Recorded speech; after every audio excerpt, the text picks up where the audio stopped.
Good afternoon, everybody, and welcome. I've been looking forward to this video for a really long time. Today we're going to be going to Bob's Train Restaurant in Sarasota, Florida, home of chocolate spaghetti. So stay tuned. I hope you enjoy it. Here we go. So here we are at Bob's Train Restaurant. This is 4 train cars. I'm going to ask Bob exactly what trains these are.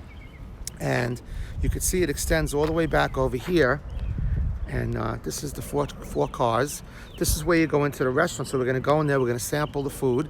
I think it's going to be really good. And when you come in, it's actually right off of a main road. It's off of Fruitfield Road. I'll put the address up here right now. Fruitfield Road is right there. Tamiami Trail is this way. That's the main artery down here.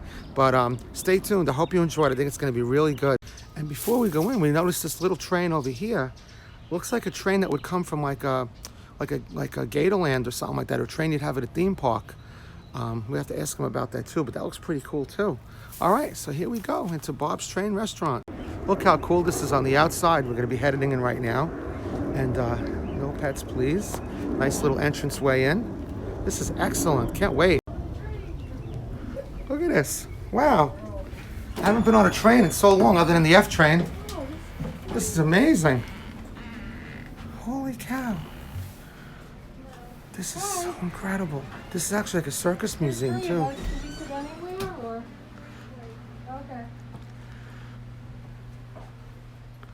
Wow, this is spectacular. How you doing today? Wow, this is amazing. Our kitchen closes at 1. So this is a really nice menu here. Look at this. It's a very comprehensive menu. And the signature things to get here, they actually have hot dogs here. And folks, as you can see, this is a Coca-Cola place for my people out there who know I'm a crazy Coca-Cola person. So what I'm going to get today is going to be the signature thing, which is called the Moose Burger. And you can see it right there. It's mozzarella, olives, onions, sauce, a homemade horseradish sauce, and lettuce and tomato. And I think it comes with homemade like kettle chips. So that's what I'm going to get. And I think Kerry's going to get the other signature thing, which is the grilled brie and berry, which is sliced brie cheese with blueberry, blackberry, red raspberry, preserves grilled on a sourdough bread. So this is absolutely amazing. It's also a Ringling Brothers and Barnum Museum, or actually it's a circus museum. But you could see, look at all this memorabilia from all the circus stuff. In fact, Bob was saying that there's so much stuff now that he actually has to be a little more careful what he puts up, because everyone's donating stuff to him and it's all nice stuff. So he wants to make sure he's got proper room there. Look at all this. Bob was a Navy man, so this is some of his Navy stuff. So I'm sure he looks like a really great guy. We met him yesterday. Looks like he was on the Yorktown. Wow. So Bob was a pilot on the original Doolittle. Look at this. It's Colonel. He was a colonel. And look at that. The first bombing of Japan from the Yorktown. Famous from the Midway battle. Look at this. So yeah, so the way this works is as soon as you place your order, you can walk around, and they actually have, like I was telling you, 4 cars, and there's the suit. I think Bob was wearing that suit in one of the pictures. They have 4 cars here, and you can actually walk around. 3 of them are open today. 1 is the dining car, and 2 of these cars are museum cars. And I think this is where the kitchen is back here too. Wow. All photographs. All clowns. Wow. Sounds like I'm coming up on the kitchen here. I've never been in a train like this in my entire life. I think this is magnificent. Look at this.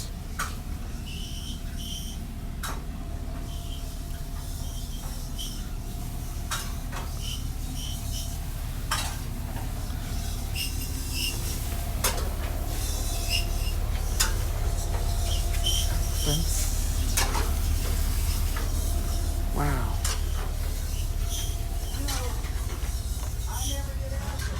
Look at that. It's like a special dining car. It's like a presidential. It looks like this would be like, I guess back in the day, if like maybe like a President Roosevelt or something. I'm seeing the wheelchair, but I think that's just for a handicap thing. But that's what I'm thinking. This would have been like a specialty area. Wow.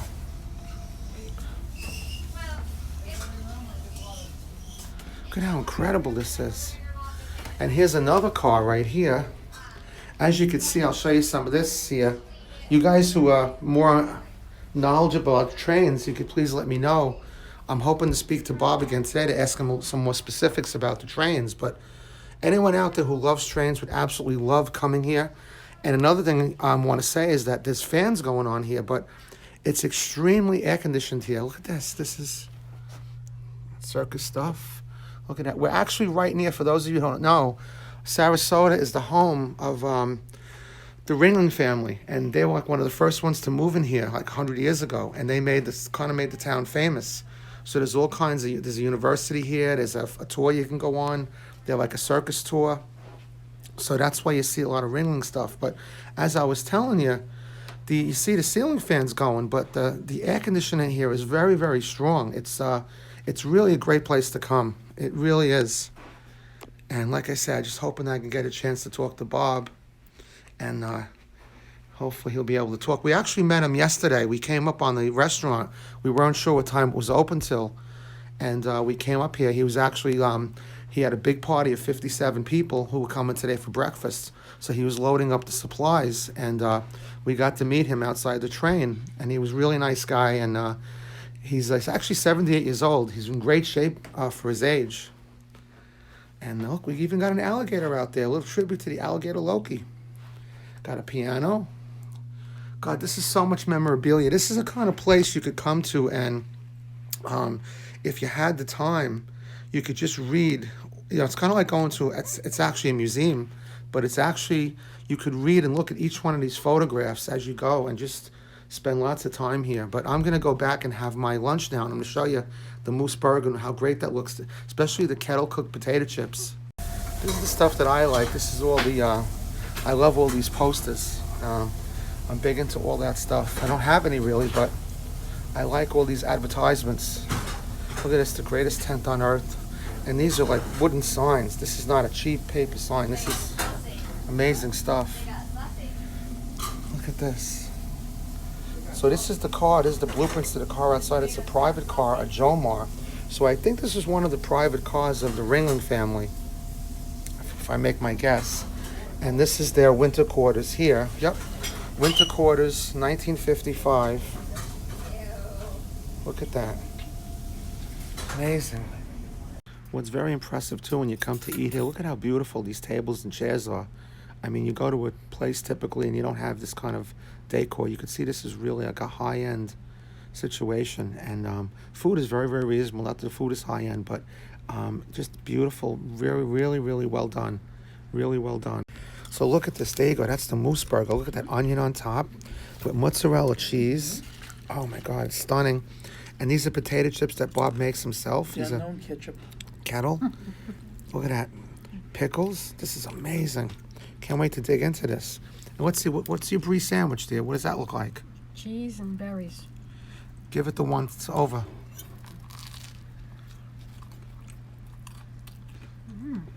Good? Cheese and berries. I gotta try that. I tried the brie. It's really, really good. Now I'm gonna dig into the moose burger. It's really, really good. Moose burger's fantastic. You gotta get that when you come. Or the brie. Chips, kettle chips that he makes himself. Incredible. Incredible. And the moose burger is an Angus burger, so it's like a quarter-pound burger. And like I said, it comes with the onions and the mozzarella. Really nice, and he has it well done too, just the way I like it. Perfect, absolutely perfect. Hey folks, we're in for a real treat. Bob is going to come out and say a few words with us. He's excellent. You're going to love this guy. Navy veteran. He was a colonel. You're going to really love him. He's going to tell us a little bit about the place. So I hope you enjoy it. I'm not really into trains, So we're here with Bob. but I like that This is a train. train that he built. That's a sculpture. wow. I thought it was a real train. Well, let's go outside now, and then you can record me telling you what it's made out of. So very good. We always do. We have a reputation for the old truck. This is fabulous, Bob. I really appreciate this.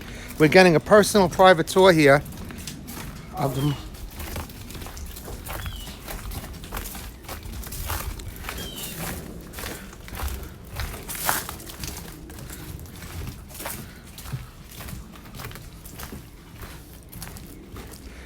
Wow.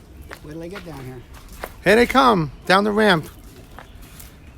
I love the color combination, too. I worked for Disney for a while, and the red and the black, a little Mickey combination there, too. Well, it's not Mickey on as far as the railroads go.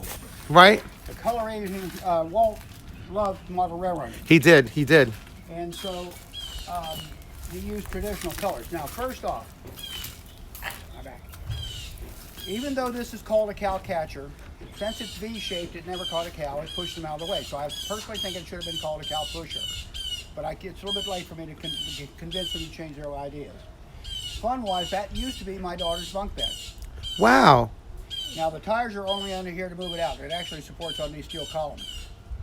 The front wheels, all 4 of them, each wheel is made out of 3 pizza pans. Wow. The steam cylinder is made out of an air conditioning duct. Wow. The ends of the steam cylinders are hotel plate covers. You're like MacGyver. You could make anything out of anything. Well, I've done things for children's, same kind of scrap metal for children's museums. The steam chest is a cooking pan. The Wow. body is a trash chute I got donated off of one of the construction sites because when I got this railroad car from John Ringling's railroad car, it had no roof on it. It Okay. also was rotted out from the window line down and there was no windows in it, so slowly I'm restoring it. So I got him to donate this so I could continue building the roof. Well, this was left over. The nose is actually a base for a sign for a service station. I Wow. was here welding one Saturday morning and a friend came up there and he watches me a while and he said, well, I have a base for a service station. I've been using a bird bath, but it's got a hole in it. And I told him the measurement of this tube, and he came in the next Saturday morning and told me the measuring of this, and as you can see, it's almost perfect fit. That's The bell is incredible. actually a measuring cup. Holy cow, look at that. Okay, the sand domes and steam domes are mixing bowls. All of the support tubing is either old worn out scaffold bracing or what's called unistrut. You cast this stuff into concrete, and you hang all your pipes inside of a building. By the way, the hubcaps are kind of fun. I was looking at a shrimp on ice server, and I thought that would make an excellent hubcap. So I bought them, and it had a little foot on it where it would stand up, and I knocked the little foot off and went ahead and bolted them on there because they make them perfect hubcaps. Right.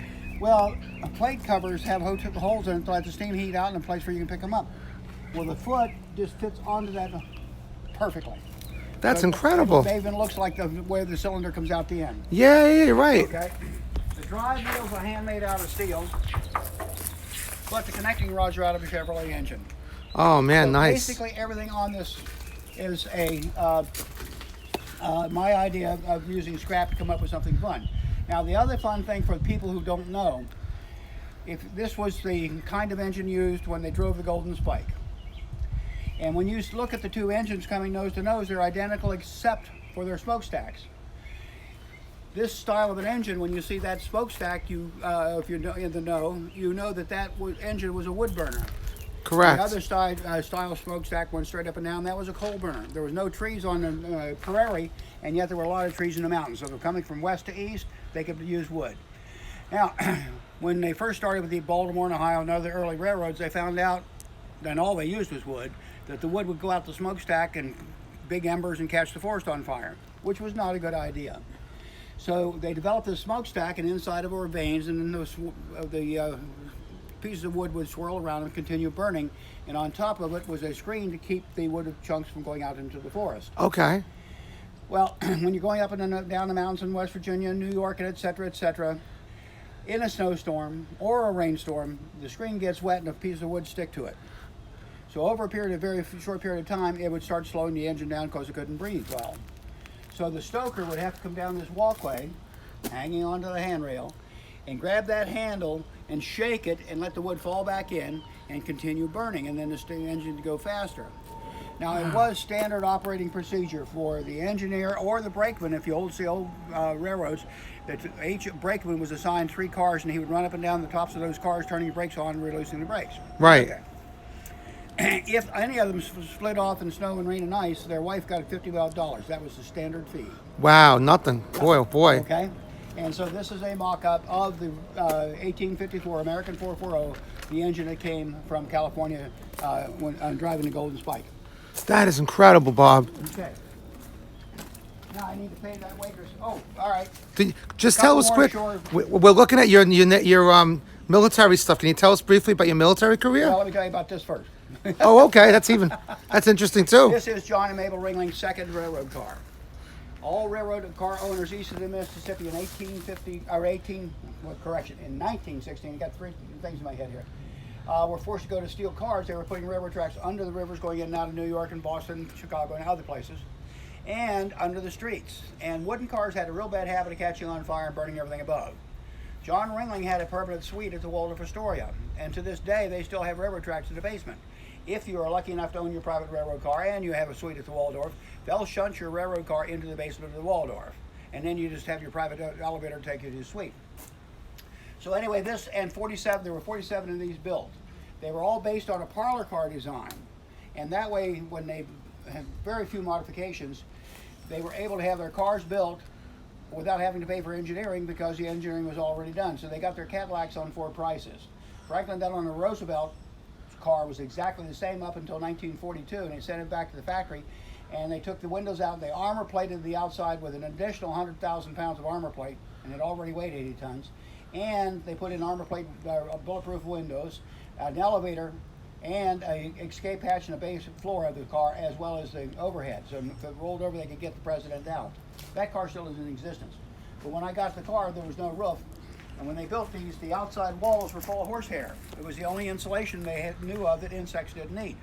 So they made blankets of horsehair, held together with muslin, dipped in plaster, and they pinned them to the outside walls. Well, when the roof went away on this car, all that water came down on the inside and rotted out all those pins. And it became big wet mats from here down. And that's why on this side I haven't done yet. There's still a lot of places I got to cut out the steel, dig out the mats, weld in new plate, and I've already done it to the other side. But another fun thing, and then I do have to go and do that. This piece of railing is very unusual. When the winter quarters was built here in 1927, John brought the Circus here in 28, they bought used rail from all over the South. Anything they could find, because they had to put enough storage in here for 150 railroad cars. Well, this particular piece of rail came from the winter quarters, and on the side of it, it says the Ohio-Tennessee Railroad. So I look up the Ohio-Tennessee Railroad. They were in North Carolina and never made it to Ohio, never made it to Tennessee. They had hoped to do both. That rail might have been part of the reason. When you look close at that rail, I consider it a lightweight rail, but it's got a very sharp edge on one side and a rolled edge on the other. Now, all railroad track rails, mainline rail, all rails, were always made with rolls on both sides. That way, when you're laying track, you didn't have to worry about left, right, left, right. Well, we're pretty sure that this was rolled in the foundry that made the cannons for the South for the Civil War, and by not rolling on both sides, they got around the patent and could make this rail a lot cheaper. But it may have been part of the reason, not just because going through the mountains of North Carolina would be very, very hard and difficult, but if you were laying track and somebody laid out a rail and it was a left instead of been the right, then they had to unspike it, turn it around, put it back in, so it cost a lot of time and money to do that. So that is from the Ohio-Tennessee Railroad, 1886, I believe. Wow, that's some history. Holy I need cow. to go in and Wow. Bob, thank you so much. You're the best. Thank you, sir. great day. You have it, folks. I want to say great big thank you to Bob. Hope you guys enjoyed that tour. It was absolutely magnificent. We're going to be back here a lot. I was just saying to Carrie that, you know, a lot of people are going to be visiting us here in Sarasota, and there's nothing wrong with going to a Chili's or a Perkins or anything like that, but this is the kind of place you want to bring people when they come visit. We're going to just come back here just to eat normally. I mean, prices were great, atmosphere is fantastic, but again, this is the kind of place you want to come to when you come to a vacation or you come to visit somewhere, because it's really so different, and there's so much love and there's so much history that have gone into this. And when you have the man himself who comes out from the kitchen and talks to you, and you know, just a great honorable man, and who served our country, I can't say enough great things about him and the place. So do yourselves a favor, folks. Next time you're in Sarasota, put that on the calendar. Make sure you come to Bob's Restaurant, Bob's Train Restaurant here in Sarasota, right off of Fruitville Road. So this is Al signing off for now. Folks, take care of yourself. Hope you enjoyed it. And guys, please leave comments on the video, what you'd like to see. Next time I come back, if I missed something or whatever, you want me to ask Bob a question or something, let me know. So stay tuned for the next video. Who knows what that'll be, but I hope you enjoyed this one. So for now, this is Al signing off from Sarasota on Fruitville Road. Have a great day, and I'll see you real soon. Take care now. Bye-bye. Before I forget, I just want to give also a great big thank you to Bob's daughter, Melinda. She wasn't on camera. She was actually going out to do something, but she stopped by, talked to us. She was really, really nice. Maybe in the next video, we'll talk to Melinda. She was excellent. And also a great shout out to our server, Nova. She was fabulous as well. So just wanted to reach out and say that. And again, hope you guys enjoyed the video. See you real soon. Take care, folks. Bye-bye.